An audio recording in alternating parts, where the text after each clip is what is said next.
Bonjour, l'invité du lundi vous propose une rencontre avec Michel Avare. Avant de commencer l'émission, je vous rappelle qu'au bas de l'écran, vous avez l'adresse de la rédaction surftvrédaction@gmail.com. Vous pouvez poser toutes les questions que vous voulez à Michel Avare et vous pouvez aussi réagir à ses propos pendant l'émission. Michel Avare, je suis heureux de vous avoir sur le plateau de Surf TV. Merci pour votre invitation, c'est toujours un plaisir. Alors, Michel Avare, j'aimerais qu'on parle aujourd'hui d'aménagement et notamment de ce grand quartier de cœur qu'est la Part-Dieu, qui est au cœur de la métropole.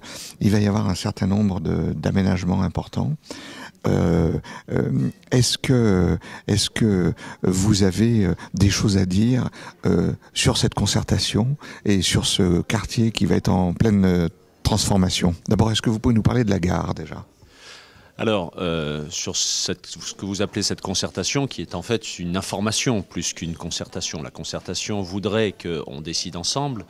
La réalité de tout ce qui se passe dans cette ville, c'est qu'on est informé des projets et la concertation, au sens littéral du terme, n'est qu'un mot politique.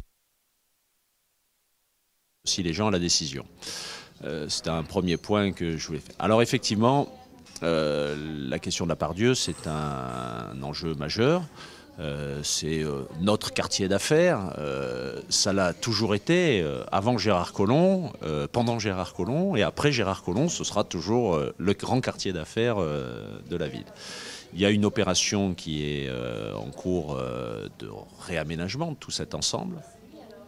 C'est un sujet qu'on suit bien sûr avec beaucoup d'attention et qui effectivement, dont le point de départ est la question de la gare. Cette gare avait été dimensionnée à une époque pour accueillir 30 000 voyageurs. Il y en a aujourd'hui plus de 100 000 qui la fréquentent.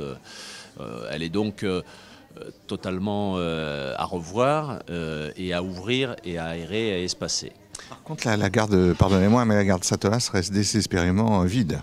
Oui, alors effectivement, mais c'est une gare qui répond à une autre logique, la gare de train de Satolas. Ça ne veut pas dire qu'on a plaidé pour qu'il y ait une réflexion entre les trois gares. Alors, celle de Perrache est associée à la réflexion de la Part-Dieu, puisqu'il y a un objectif de rapatrier sur Perrache le maximum d'arrivées pour justement soulager la Part-Dieu dans cette période-là.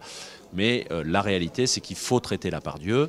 Satolas, la gare de Satolas, Saint-Exupéry, répond à une autre logique qui est plus celle d'une mutualisation, à la fois sur le transport de voyageurs entre le train et l'avion, mais également sur le transport de marchandises. On ne le dit pas beaucoup, mais il y a un grand projet européen qui s'appelle CAREX, et dans lequel la gare de Saint-Exupéry, la gare ferroviaire de Saint-Exupéry, est extrêmement bien positionnée.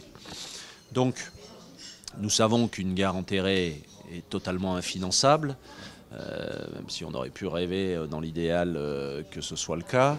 Il va falloir donc faire avec les infrastructures qui existent aujourd'hui une opération d'élargissement de la gare.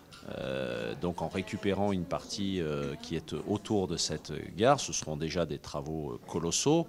Et donc pour permettre que les voyageurs et que les trains puissent arriver dans de bonnes conditions. Notre point de vigilance sur la Part-Dieu, il est double. Le premier, c'est celui de conserver des habitants. Il y a un risque que ça devienne un quartier de... Bien sûr, il y a un risque. On met un peu la pression sur le sujet. J'ai le sentiment d'ailleurs que la municipalité entend un peu nos remarques. Parce que, vous savez, les grands quartiers d'affaires, la nuit, ils sont totalement déserts. Donc, si on veut éviter d'avoir un trou noir dans la ville le soir parce qu'il n'y aura plus d'habitants, il faut essayer de préserver une présence d'habitants, de continuer à en faire un quartier qui vit 7 jours sur 7. Et c'est la raison pour laquelle on a mis un peu la pression sur le fait que dans les projets immobiliers, il puisse y avoir des projets de logement. Je sais que certains projets déjà sont des projets de logement, mais nous allons maintenir notre pression et notre vigilance sur cet aspect-là.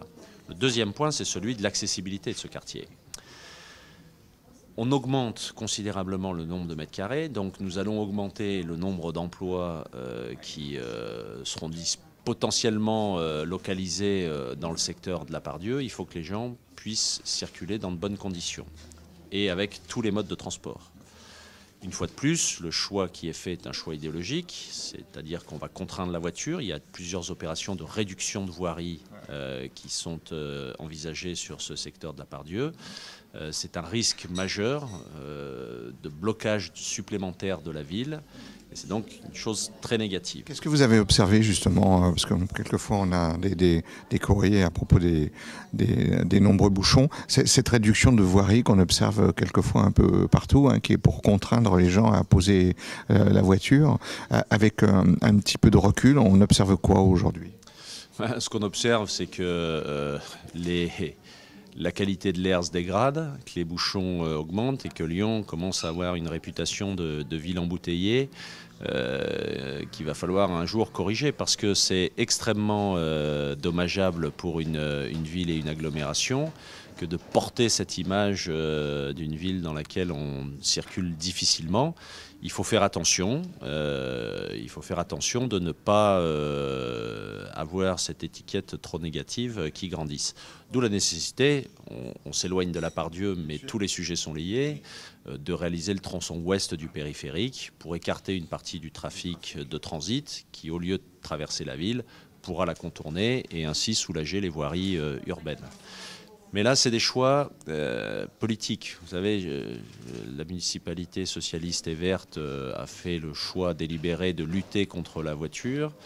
Je pense que c'est dommageable. Il faut essayer d'être beaucoup plus pragmatique que ça et de trouver une position équilibrée entre la place de la voiture. Il y a des gens qui viendront toujours en voiture, qui n'ont pas d'autre solution que celle-là, parce qu'ils sont contraints dans les horaires et parce qu'ils doivent effectuer plusieurs déplacements dans la journée qu'ils ne peuvent pas faire avec un autre mode de transport. Et puis, vous savez, ceux qui aujourd'hui peuvent prendre les transports en commun sont déjà nombreux à le faire et on ne transférera pas beaucoup plus de parts de marché de l'un sur l'autre, tout simplement parce que la vie économique d'un salarié est faite aussi de déplacements quotidiens. Si on fait grossir ce quartier de la Part-Dieu, hein, si la construction de bureaux est un énorme succès, s'il y a beaucoup d'implantations d'entreprises, est-ce qu'il ne faut pas en même temps éventuellement développer le métro ? Est-ce qu'une ou deux lignes pour décharger, parce que il va y avoir un problème là aussi de surcapacité. Qu'est-ce que vous avez étudié ce problème ou pas ? Oui, c'était une des propositions phares de ma campagne municipale. J'avais proposé que soit réalisée une nouvelle ligne de métro qui desserve la Part-Dieu, qui partant de la gare Saint-Paul, qui est destinée elle aussi à accueillir de plus en plus de voyageurs, notamment venant de la Saône, et bien de pouvoir desservir à la fois la presqu'île et aller jusqu'à la gare de la Part-Dieu. Ça aurait été un vrai plus pour l'ensemble à la fois des salariés de la Part-Dieu, mais également pour tous les Lyonnais, qui trouveraient là la possibilité de pouvoir mieux se déplacer et pour le coup de poser leur voiture et d'utiliser plus facilement les transports en commun, le métro étant l'optimum des modes de transport collectif. Donc c'est certain que la question de l'accessibilité de la gare de la Part-Dieu en transport en commun est un sujet. Il y a bien sûr beaucoup de bus, tramways, une ligne de métro qui dessert le centre commercial, mais il manque cette transversale est-ouest ou ouest-est entre les deux cœurs économiques de la ville, à savoir la presqu'île et la Part-Dieu. Je ne crois pas du tout que le projet C3 apportera une solution à cette situation. La ligne C3 aujourd'hui est une des plus grandes lignes de bus de France. Le problème de la ligne C3, c'est d'avoir un parcours d'abord trop long et puis ensuite d'être dans un secteur justement entre ces deux cœurs de la ville qui nécessiterait d'avoir un métro. Et on aura beau mettre le cataplasme sur la jambe de bois et investir des millions, malheureusement, je pense que ça n'apportera pas grand-chose à la circulation entre ces deux cœurs de ville. Avec un peu de recul, parce que quelquefois, vous savez, on récupère les projets des listes adverses, donc il est possible qu'un jour, vous voyez ce projet de ligne. Ça a été le cas pour d'autres projets. L'argument qui était donné par l'équipe dirigeante pour ne pas faire cette ligne, c'était quoi? C'était essentiellement son coût. C'est vrai que le métro coûte beaucoup plus cher que le tramway ou le bus, mais à un moment donné, il faut avoir un peu de vision à long terme. Gérard Collomb ne mène que des projets qu'il peut inaugurer dans la durée de son mandat. Heureusement, Raymond Barre avait une perspective à un peu plus long terme et il a lancé des projets qui aujourd'hui sont structurants pour notre agglomération. Il faut savoir à un moment donné prendre un petit peu de perspective et c'est pas grave si on n'inaugure pas les choses qu'on a lancées dans la durée d'un mandat. Si on veut demain jouer dans la cour des grands au niveau européen, nous aurons besoin de reprendre le métro au cœur de l'agglomération, comme nous aurons besoin de créer ces grandes infrastructures routières comme le tronçon ouest du périphérique. Sinon, c'est une fois de plus des grands discours qui ne sont pas suivis dans la réalité. Michel Havard, merci d'avoir répondu à nos questions. Je rappelle, avant de terminer l'émission, qu'au bas de l'écran, vous avez l'adresse de la rédaction, surftvrédaction@gmail.com. Vous pouvez poser toutes les questions que vous voulez à Michel Havard et vous pouvez surtout réagir à ses propos pendant l'émission et vous ne manquez pas de le faire. L'invité du lundi se termine. La semaine prochaine, nous aurons un autre invité. À bientôt.